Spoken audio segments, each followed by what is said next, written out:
সালের 5ই আগস্টের পর থেকেই ব্যারাকের বাইরে মানে সিভিল প্রশাসনে কাজ করছে বাংলাদেশ সেনাবাহিনী।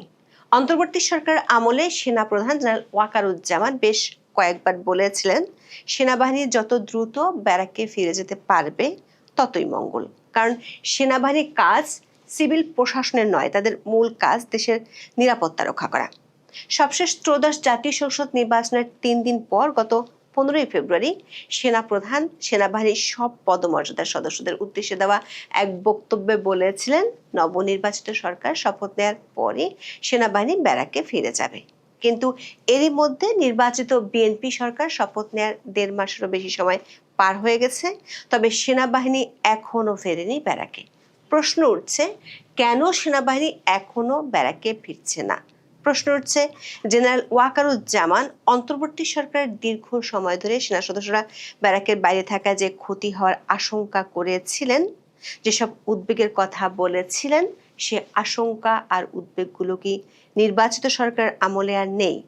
সংশ্লিষ্ট সূত্রগুলো বলছে, সিভিল প্রশাসনে বা মাঠ পর্যায়ে সেনাবাহিনীর তৎপরতা কমলেও সরকারের কাছ থেকে ব্যারাককে ফিরে যাওয়ার ব্যাপারে এখনো গ্রিন সিগন্যাল পাওয়া যায়নি।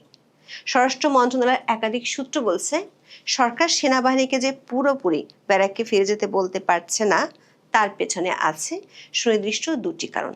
সূত্রগুলো বলছে, মাঠ পর্যায় থেকে গত কয়েকদিনে সরকার পাওয়া কিছু তথ্যের কারণে এই 2 কারণ সরকারকে বেশ ভাবিয়ে তুলেছে। প্রশ্ন হলো, সেনাবাহিনী আসলে কতদিন ব্যারাকের বাইরে থাকবে? বিস্তারিত জানতে চলুন যাওয়া যাক বিশ্লেষণে।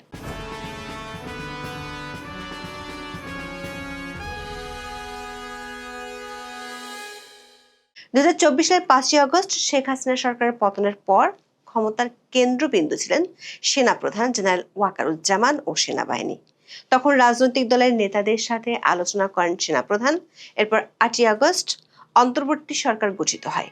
তখন দেশের আইন শৃঙ্খলা পরিস্থিতি নিয়ন্ত্রণে 2024 সালের 17ই সেপ্টেম্বর প্রথম সেনা কর্মকর্তাদের ম্যাজিস্ট্রেসি ক্ষমতা দেওয়া হয়।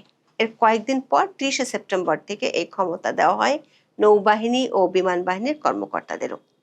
এরপর থেকে এই মেয়াদ 2 মাস করে বাড়িয়েছিল অন্তর্বর্তী সরকার। সবশেষ বিশেষ নির্বাহী ম্যাজিস্ট্রেটের ক্ষমতা 2025 সালের 12ই নভেম্বর থেকে 2026 সালের 28শে ফেব্রুয়ারি পর্যন্ত বাড়ানো হয়। এর মধ্যে 12ই ফেব্রুয়ারি নির্বাচন অনুষ্ঠিত হয়। নির্বাচন নিয়ে মোহাম্মদ ইউনূস যখন টাল বাহানা করছিলেন, তখন সেনাবাহিনীর পক্ষ থেকে উদ্বেগ জানানো হয়েছিল। বলা হয়েছিল, সেনাবাহিনী ব্যারাকে ফিরে যেতে চায়, ব্যারাকের বাইরে থাকলে সেনাবাহিনীর অপূরণীয় ক্ষতি। গত বছরের 5ই নভেম্বর সেনা সদরে আয়োজিত সংবাদ সম্মেলনে আর্মি সদর দপ্তরের training and doctrine command GOC lieutenant general Mainur Rahman বলেছিলেন, সরকার ঘোষিত রোডম্যাপ অনুযায়ী একটি অবাধ, সুষ্ঠু ও গ্রহণযোগ্য জাতীয় নির্বাচন চায় সেনাবাহিনী, যাতে তারা তাদের প্রাতিষ্ঠানিক কাজ চালিয়ে যেতে পারে এবং স্বাভাবিকভাবে ব্যারাকে ফিরে যেতে পারে। সেদিন তিনি বলেছিলেন, সেনাবাহিনীর প্রধান কাজ যুদ্ধের প্রস্তুতি নেওয়া। গত 15 মাস ধরে বাহিনী ব্যারাকের বাইরে নানা চ্যালেঞ্জ মোকাবেলা করছে, যা তাদের নিয়মিত প্রশিক্ষণ ব্যাহত করেছে। এজন্য বিশ্রাম ও পুনর্গঠনের গুরুত্ব রয়েছে। একই রকম বক্তব্য সেনাপ্রধান জেনারেল ওয়াকার বিভিন্ন সময় দিয়েছিলেন। সবশেষ গত 15ই ফেব্রুয়ারি সিএএস দরবারে সেনাবাহিনীর সব পদমর্যাদার সদস্যদের উদ্দেশ্যে বক্তব্য দেন সেনাপ্রধান। সেখানে তিনি বলেছিলেন, নবনির্বাচিত সরকার শপথ নেওয়ার পরই সেনাবাহিনী ব্যারাকে ফিরে যাবে। তিনি সেদিন আরো বলেছিলেন, জনগণের স্বার্থে যা করণীয় ছিল সেনাবাহিনী তা করেছে। সেনাবাহিনী এখন নতুন সরকারের নির্দেশনার অপেক্ষায় থাকবে। সরকার নির্দেশনা পেলেই তারা ব্যারাকে ফিরে যাবে। তার সেই বক্তব্যের পর 1.5 মাস পার হয়ে গেছে। নির্বাচনের সময় অতিরিক্ত যে ফোর্স মোতায়েন করা হয়েছিল, সেগুলো এরই মধ্যে তুলে নেওয়া হয়েছে। 28শে ফেব্রুয়ারি সেনাবাহিনীর ম্যাজিস্ট্রেসি ক্ষমতার মেয়াদ শেষ হওয়ার পর তার বাড়ানো হয়নি। কিন্তু সেনাবাহিনীকে ব্যারাকে ফেরত যাওয়ার নির্দেশ দেয়নি সরকার। 111-এর ফখরুদ্দিন আহমেদের তত্ত্বাবধায়ক সরকারের পর এত লম্বা সময়ের জন্য সেনাবাহিনী ব্যারাকের বাইরে সিভিল প্রশাসনের জন্য কাজ করছে। প্রশ্ন হলো, সেনাবাহিনীকে এখনো সরকার কেন ব্যারাকে ফিরে যাওয়ার নির্দেশ দেয়নি? সেনাপ্রধান জেনারেল ওয়াকারুজ্জামান 15ই ফেব্রুয়ারির বক্তব্যে বলেছিলেন, পুলিশ পুরোপুরি আইন শৃঙ্খলা পরিস্থিতি নিয়ন্ত্রণ না নেওয়া পর্যন্ত সহায়তামূলক ভূমিকায় সেনাবাহিনীর একটি অংশ মাঠে মোতায়েন থাকবে। গত 1 মার্চ স্বরাষ্ট্রমন্ত্রী সালাউদ্দিন আহমেদ দাবি করেছিলেন, বিএনপি নেতৃত্বাধীন সরকারের ক্ষমতা গ্রহণের মাত্র 13 দিনেই আইন শৃঙ্খলা পরিস্থিতির দৃশ্যমান উন্নতি হয়েছে। সূত্রগুলো বলছে, সরকারের পক্ষ থেকে আইন শৃঙ্খলা পরিস্থিতির উন্নতি হয়েছে এমনটা দাবি করলেও আইন শৃঙ্খলা পরিস্থিতির নিয়ন্ত্রণ নিয়ে সরকার দুটি কারণে চিন্তিত। প্রথমটি হলো 2024 সালের জুলাই-আগস্টে থানা থেকে লুট হওয়া অস্ত্রগুলো উদ্ধার না হওয়া। গত কয়েকদিনে ঢাকা ও চট্টগ্রামে পুলিশ এমন কিছু তথ্য পেয়েছে যার কারণে সরকারকে থানা থেকে লুট হওয়া অস্ত্রগুলো নিয়ে নতুন করে ভাবতে হচ্ছে। দৈনিক সমকালের এক রিপোর্টে বলা হয়েছে, চট্টগ্রামে পেশাদার অপরাধী ধরা পড়লে মিলছে পুলিশের লুট হওয়া অস্ত্র। ছিনতাই, চাঁদাবাজি, খুনসহ নানা অপকর্মে এসব অস্ত্র ব্যবহার হয়। মহানগর ও জেলার 10 থানা থেকে লুট হওয়া অস্ত্রের মধ্যে প্রায় 150 পিস্তল এখনো উদ্ধার করা সম্ভব হয়নি।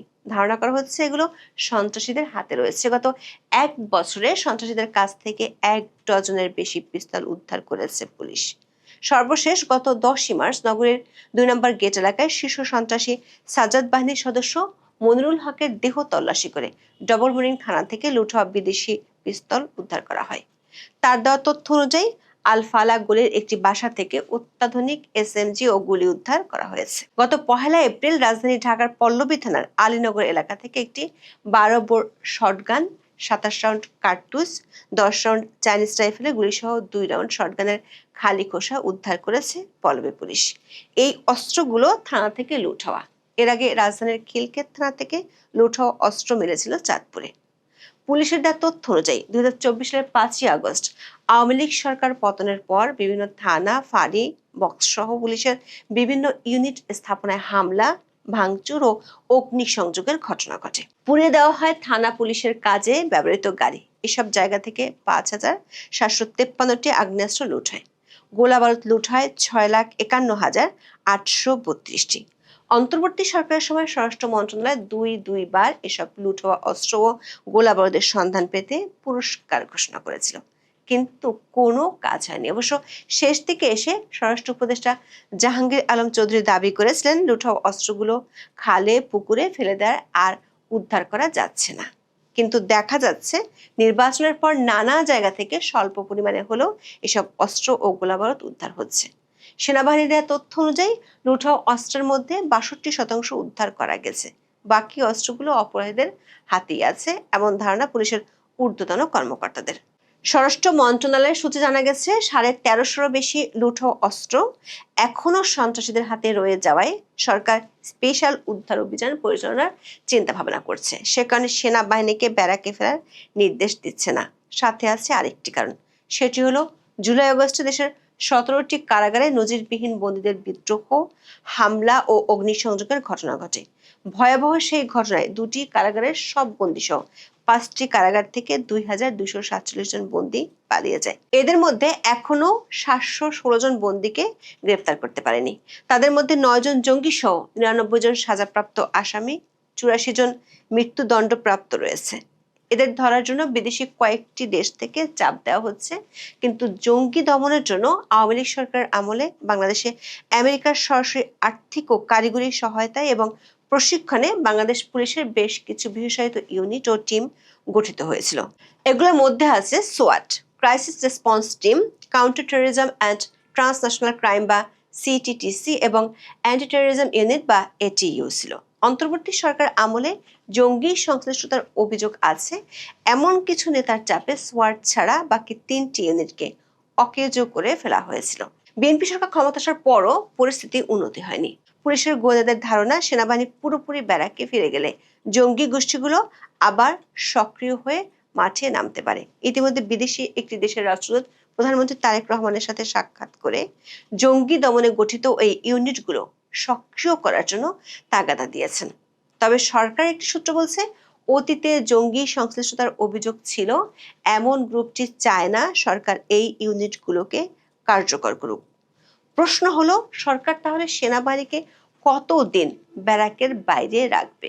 সে বিষয়ে সুনির্দিষ্ট কোনো দিনক্ষণের তথ্য জানা যায়নি। তবে সহসা যে সেনাবাহিনী আনুষ্ঠানিকভাবে ব্যারাকে ফিরে যাচ্ছে না এমন আভাস পাওয়া গেছে। এখন এ পর্যন্ত। সবাই ভালো থাকুন, সুস্থ থাকুন, নিরাপদে থাকুন। দেখা হবে আগামী পর্বে।